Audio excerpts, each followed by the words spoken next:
chumbo carrega maldições. Um pedaço de metal do tamanho de uma unha, dobrado, selado, enterrado sob toneladas de pedra bruta numa montanha onde nada cresce. Durante mais de 3.000 anos, ninguém tocou naquilo. Ninguém soube que existia. Ninguém desconfiou que dentro daquela dobra mínima havia uma mensagem que poderia desmontar uma das certezas mais repetidas da história acadêmica. Dezembro de 2019. Um arqueólogo texano mergulha as mãos em água fria. Seus dedos fecham ao redor de algo que parece pedra, mas não é. O peso é errado. A textura é lisa demais. O objeto escorrega, reluz sob a luz do sol do Oriente Médio, e naquele segundo, o chão da arqueologia bíblica racha. Porque o que estava escondido dentro daquele chumbo dobrado era um nome. Não um nome qualquer. O nome impronunciável. O nome que nenhum escriba deveria ter conhecido naquela época. Pelo menos não segundo tudo o que os acadêmicos vinham afirmando há 150 anos. O que você vai descobrir neste vídeo não é uma teoria. São coordenadas, datas, nomes e escaneamentos que revelam por que uma placa de 2 centímetros pode ter acabado de reescrever a origem da Bíblia, e por que metade do mundo acadêmico está tentando fingir que ela não existe. Existe uma montanha na Cisjordânia que os beduínos locais evitam depois do pôr do sol, não por superstição vaga, mas porque, segundo eles, ali a terra tem um cheiro diferente. Um cheiro amargo, seco, como cinza antiga que nunca se dissolveu na chuva. O Monte Ebal se ergue a 940 metros acima do nível do mar, ao norte de Nablus, a antiga Siquém bíblica, e é geologicamente distinto de seu vizinho, o Monte Gerizim. Enquanto Gerizim floresce com vegetação e fontes naturais, Ebal é estéril, rochoso, silencioso. E essa diferença não é acidental na narrativa bíblica. Ela é o ponto central de um dos rituais mais dramáticos descritos no Antigo Testamento. Em Deuteronômio 27, Moisés dá uma ordem que parece cênica demais para ser real. Antes de os israelitas cruzarem o rio Jordão para tomar posse da terra prometida, ele separa as 12 tribos em 2 grupos. 6 tribos, Simeão, Levi, Judá, Issacar, José e Benjamim, devem subir o monte Gerizim e proclamar as bênçãos da aliança com Deus. As outras 6, Ruben, Gade, Azer, Zebulon, Dan e Naftali, devem ficar de pé no monte Ebal e recitar as maldições destinadas a quem quebrasse a lei. Imagine a cena. 2 montes separados por um vale estreito. Centenas de milhares de vozes ecoando em antífona. De um lado, promessas de prosperidade. Do outro, advertências de destruição. E no vale entre eles, o som ricocheteando entre as pedras como um trovão feito de palavras. No livro de Josué, capítulo 8, essa cerimônia é executada. Josué constrói um altar de pedras brutas, não talhadas como Moisés havia especificado, no Monte Ebal. Ali, segundo o texto bíblico, ele copia a lei de Moisés em pedras rebocadas com cal, faz ofertas queimadas e realiza o pacto entre o povo e Deus. Para os estudiosos críticos dos séculos 19 e 20, tudo isso era ficção literária. Mitologia de um povo tentando fabricar uma história grandiosa para si mesmo. A posição dominante na academia era clara. Os israelitas não sabiam escrever nesse período. A Bíblia hebraica teria sido composta séculos depois dos eventos que descreve, talvez por volta de 600 a.C., durante o exílio babilônico, talvez um pouco antes, durante a monarquia, mas nunca, jamais, na época dos juízes ou da conquista de Canaã. Essa certeza tinha nome e sobrenome. Chamava-se hipótese documentária, a teoria de que o Pentateuco não foi escrito por Moisés, mas compilado por múltiplos autores ao longo de séculos, cada um usando nomes diferentes para Deus. Um autor usava IKHWH, outro usava Elohim. E essa diferença, segundo os acadêmicos, provava que eram tradições distintas costuradas por editores tardios. Essa teoria dominou universidades por gerações. E então uma montanha estéril na Cisjordânia começou a devolver seus segredos. Porque em abril de 1980, um arqueólogo israelense secular chamado Adam Zertal fez algo que ninguém esperava. Zertal não era religioso. Não buscava provar a Bíblia. Cresceu num kibbutz, estudou economia agrícola e só se voltou para a arqueologia depois de ser gravemente ferido na Guerra do Yom Kippur, em 1973, quando passou meses hospitalizado lendo sobre a história antiga de sua terra. Quando finalmente subiu o Monte Ebal como parte de um levantamento arqueológico da região montanhosa de Manassés, o que encontrou mudou sua vida e dividiu sua profissão ao meio. No dia 6 de abril de 1980, a equipe de Adam Zertal explorava o lado leste do Monte Ebal, numa área que os árabes chamavam de El Burnat. O sítio ficava a cerca de 200 metros abaixo do pico da montanha, dentro de um anfiteatro natural de pedra. Zertal notou um amontoado de pedras que inicialmente pareceu insignificante.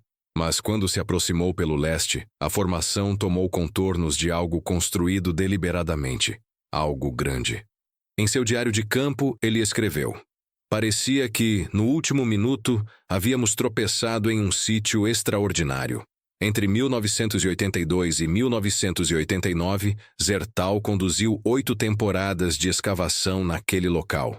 O que emergiu da terra foi uma estrutura retangular massiva, cerca de 9 metros quadrados e 3 metros de altura, construída com pedras de campo não talhadas, sem porta, sem piso, preenchida com camadas alternadas de terra, cinza e pedra. Ao redor, encontraram mais de 1.000 ossos de animais jovens e machos, touros, cabras e gamos, todos queimados lentamente. A análise faunística revelou que eram animais kosher, sacrificados segundo padrões bíblicos, cerâmica do ferro I e escarabeus datados do reinado de Tutmés III, faraó egípcio que governou por volta de 1479 a 1425 a.C., foram encontrados nas proximidades. Zertal, o secular, ficou perturbado. Mostrou seus desenhos a um judeu religioso de seu kibbutz, que imediatamente reconheceu a estrutura. "Isso é um altar." E apontou para a passagem de Josué 8:30. Zertal resistiu à ideia, mas a evidência era teimosa. O altar não tinha paralelos no mundo arqueológico. Não era uma torre de vigia, como alguns críticos sugeriram. Não era uma casa. Era algo construído exclusivamente para queimar ofertas, exatamente como o texto bíblico descrevia. Sob o altar retangular no seu centro geométrico exato, Zertal descobriu algo ainda mais antigo, uma estrutura circular menor, também contendo cinza e ossos de animais. O Dr. Scott Stripling, que décadas depois retomaria o trabalho no Monte Ebal, acredita que esta estrutura circular, chamada Instalação 94, é provavelmente o verdadeiro altar de Josué, datando possivelmente do século XV a.C. Mas a descoberta que abalou o mundo veio décadas depois. Em 2019, Stripling, diretor de escavações da Associates for Biblical Research e do Instituto de Estudos Arqueológicos do Bible Seminary, em Katy, Texas, obteve permissão para fazer algo aparentemente modesto: peneirar novamente o material de descarte das escavações de Zertal, usando uma técnica chamada wet sifting, peneiramento úmido, onde o sedimento é lavado cuidadosamente com água para revelar objetos que a peneiração seca não consegue captar. Sua equipe começou a processar os montes de terra que Zertal havia deixado ao lado da estrutura. Em dezembro de 2019, algo aconteceu. Um voluntário lavava pedras cobertas de terra quando um objeto saltou sob o jato d'água. Parecia uma pedra, mas o peso estava errado. A superfície era lisa demais, metálica. Era uma pequena peça de chumbo dobrada sobre si mesma, medindo apenas 2 centímetros por 2 centímetros. Menos que uma moeda, e estava selada, dobrada de forma que o interior ficasse completamente oculto. A placa era frágil demais para ser aberta. Qualquer tentativa de desdobrá-la a destruiria.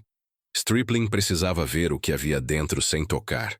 A solução veio de uma parceria com cientistas da Academia de Ciências da República Tcheca, Ivana Kumpová, Jaroslav Valach e Daniel Wawrzyk, especialistas em tomografia de raios-x, a mesma tecnologia usada para examinar múmias e fósseis sem destruí-los. Quando os escaneamentos tomográficos ficaram prontos, 2 epigrafistas foram chamados para analisar as imagens. Gershon Galil, da Universidade de Haifa, e Peter Gert van der Veen, da Universidade Johannes Gutenberg de Mainz, na Alemanha. O que eles afirmaram ter encontrado dentro da dobra de chumbo foram 48 letras em escrita proto-alfabética, um estilo anterior ao hebraico clássico, escrito em boustrophedon, ou seja, em linhas que alternam de direção como um boi arando um campo. A tradução proposta pela equipe fez o coração da arqueologia bíblica parar. Amaldiçoado, amaldiçoado, amaldiçoado, amaldiçoado pelo Deus YHWH. Você morrerá amaldiçoado. Amaldiçoado certamente morrerá. Amaldiçoado por YHWH. Amaldiçoado, amaldiçoado, amaldiçoado. YHWH. Uma forma abreviada do tetragrama sagrado YHWH, o nome de Deus revelado a Moisés na sarça ardente. Se a datação estiver correta, entre 1400 e 1200 e o a.C., no período do Bronze Tardio II, esta seria a menção mais antiga do nome de Deus já encontrada em qualquer inscrição hebraica. Mais antiga que o Ostracon de Khirbet Qeiyafa, por pelo menos 2 séculos.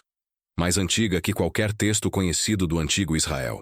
E não era apenas a idade que importava. A inscrição contém uma estrutura literária sofisticada chamada paralelismo quiástico. O mesmo recurso usado nos Salmos e em outras partes da Bíblia. Além disso, usa simultaneamente 2 nomes hebraicos para Deus, YHWH. Para os defensores da hipótese documentária, esses nomes provavam autores diferentes.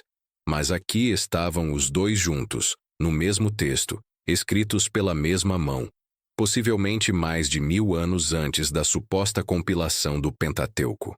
Em março de 2022, Stripling anunciou a descoberta em uma coletiva de imprensa. O artigo acadêmico foi publicado na revista Heritage Science em maio de 2023. E então começou a batalha. Christopher Rolston, da George Washington University, classificou a leitura como um caso clássico de teste de Rorschach, argumentando que os pesquisadores projetaram no chumbo aquilo que queriam ver. Aren Meir, da Universidade Bar-Ilan, questionou a metodologia. Amihai Mazar, da Universidade Hebraica de Jerusalém, sugeriu que o objeto poderia ser simplesmente um peso de rede de pesca, um sinker de chumbo do tipo usado no Mediterrâneo antigo, que teria chegado ao interior montanhoso por rotas comerciais. A análise do chumbo, conduzida por Naama Yahalon Mak na Universidade Hebraica, revelou que o metal era consistente com minérios de Lávrio na Grécia, o que, segundo os críticos, poderia indicar uma origem e uso muito diferentes do que Stripling propunha. Mas Stripling não recuou. E ele não estava sozinho. Renato Augusto de Souza tem 54 anos e mora em Goiânia, Goiás. É professor de História em escola pública há 28 anos. Em 2017, sofreu uma crise de fé que quase destruiu seu casamento. Não foi um evento dramático. Foi uma erosão lenta, alimentada por anos lendo críticos bíblicos que afirmavam com autoridade acadêmica que as narrativas do Antigo Testamento eram ficções tardias. Eu ensinava história antiga durante o dia e à noite ficava acordado pensando, se a Bíblia foi inventada séculos depois, o que sobra da minha fé? Ele conta. Em março de 2022, Renato estava rolando o feed do YouTube às 11 da noite. Insônia habitual. Quando encontrou a coletiva de imprensa de Scott Stripling sobre a tábua do Monte Ebal. Ele não dormiu naquela noite. Assistiu 3 vezes. Depois buscou os artigos originais, leu as refutações, comparou os escaneamentos tomográficos disponíveis online. Não foi como um milagre caindo do céu, ele diz. Foi como encontrar uma peça que eu não sabia que estava faltando. Não provava tudo, mas mostrava que a certeza dos céticos também era uma construção, e uma construção que estava rachando. Renato começou a integrar as descobertas arqueológicas recentes em suas aulas. Criou um projeto com alunos do ensino médio chamado Arqueologia e Texto, onde comparam fontes bíblicas com achados arqueológicos sem forçar conclusões. O projeto virou referência na rede municipal. Meus alunos não precisam acreditar na Bíblia, ele diz. Mas precisam saber que descartar a Bíblia sem olhar para a evidência é tão anticientífico quanto aceitar tudo sem questionar. A história de Renato é a história de milhares de brasileiros que vivem na intersecção entre fé e razão, e que encontraram em 2 centímetros de chumbo a permissão para continuar fazendo perguntas. A tábua do Monte Ebal segue dobrada. Ninguém conseguiu abri-la sem risco de destruição, e talvez ninguém consiga por décadas. Ela permanece sob custódia dos Associates for Biblical Research, enquanto o debate acadêmico continua a ferver em conferências e periódicos especializados. Mas há 3 fatos sobre essa história que quase nunca são mencionados, e que mudam completamente a forma como você deveria pensar sobre ela. Primeiro, a tábua quase foi jogada fora. Durante as escavações originais de Adam Zertal nos anos 1980, o material de onde ela veio foi classificado como detrito e empilhado ao lado do sítio. Ficou ali por mais de 30 anos, exposto ao sol, à chuva e à erosão. Se Stripling não tivesse decidido repeneirar esse material usando a técnica de wet sifting, técnica aperfeiçoada anteriormente no projeto de peneiramento do Monte do Templo em Jerusalém, liderado por Gabriel Barkay a partir de 2004, a tábua provavelmente teria se desintegrado nas próximas décadas, e ninguém jamais saberia de sua existência. Segundo, Adam Zertal morreu em 2015, 4 anos antes da descoberta da tábua no material de suas próprias escavações. Zertal passou décadas defendendo que o Monte Ebal continha evidências reais da narrativa bíblica. Foi ridicularizado por colegas, marginalizado em conferências, e morreu sem ver a peça que poderia ter validado seu trabalho de vida inteira. O arqueólogo que cavou o altar nunca soube que a maldição estava lá. Terceiro, e este é o dado que deveria estar em todos os noticiários, a inscrição da tábua não usa apenas o nome divino, Ibu-AW, uma forma abreviada de Igu-AWH. Ela também usa o nome El, outro nome hebraico para Deus. Os 2 nomes aparecem juntos no mesmo texto, escritos pela mesma mão.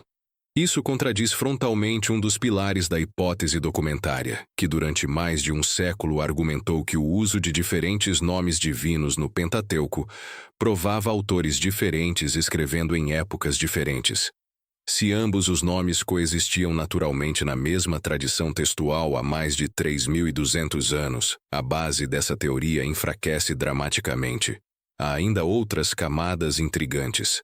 O sítio do Monte Ebal foi parcialmente danificado em 2021, quando trabalhadores municipais da Autoridade Nacional Palestina realizaram obras de terraplanagem na área, que havia passado para a jurisdição palestina após mudanças no zoneamento. O dano provocou apelos da direita israelense para transformar o sítio em parque arqueológico protegido, mas também levantou questões sobre a preservação de patrimônio histórico em zonas de conflito. Enquanto isso, Gershon Galil, o epigrafista que liderou a análise das letras, publicou em 2024 um livro apresentando sua interpretação completa do objeto, tanto em hebraico quanto em inglês. Galil afirma ter identificado inscrições semelhantes em outros artefatos, incluindo o que ele chama de Inscrição da Maldição de Jerusalém, um objeto de 3.500 anos que, segundo ele, também contém escrita proto-canaanita de maldição. Seus críticos argumentam que ele está vendo padrões onde há apenas danos superficiais no material. A comunidade acadêmica permanece dividida. A análise do chumbo confirmou que o metal tem origem nas minas de Lavrio, na Grécia. As mesmas minas que financiaram a frota ateniense séculos depois. O fato de chumbo grego ter chegado a uma montanha no interior de Canaã no Bronze Tardio levanta questões fascinantes sobre rotas comerciais e conexões mediterrânicas que muitos historiadores ainda subestimam. 2 centímetros por 2 centímetros. Esse é o tamanho do objeto que está no centro de uma das maiores disputas da arqueologia moderna. Menor que um selo postal, mais leve que uma moeda.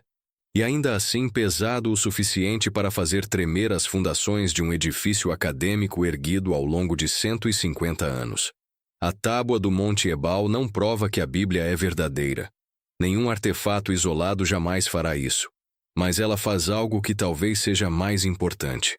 Prova que a certeza de que a Bíblia não poderia ser verdadeira também era uma construção. Uma narrativa acadêmica tão dependente de pressupostos quanto qualquer narrativa religiosa. Adam Zertal, o secular que escavou o altar, morreu sem saber que a maldição estava enterrada no seu próprio descarte.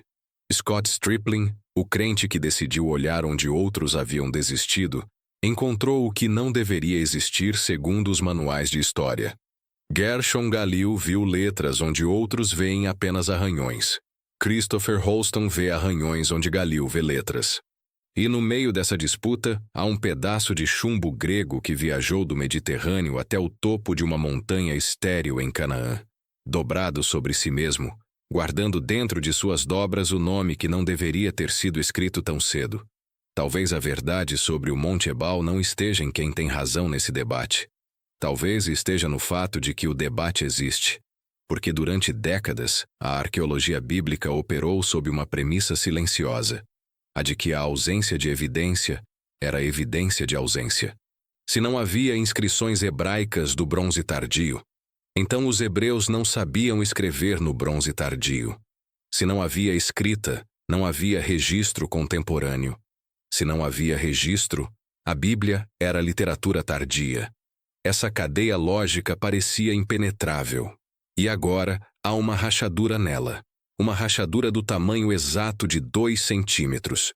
No vale entre o Monte Ebal e o Monte Gerizim, há mais de 3.000 anos, vozes humanas pronunciaram bênçãos e maldições que ecoaram nas rochas.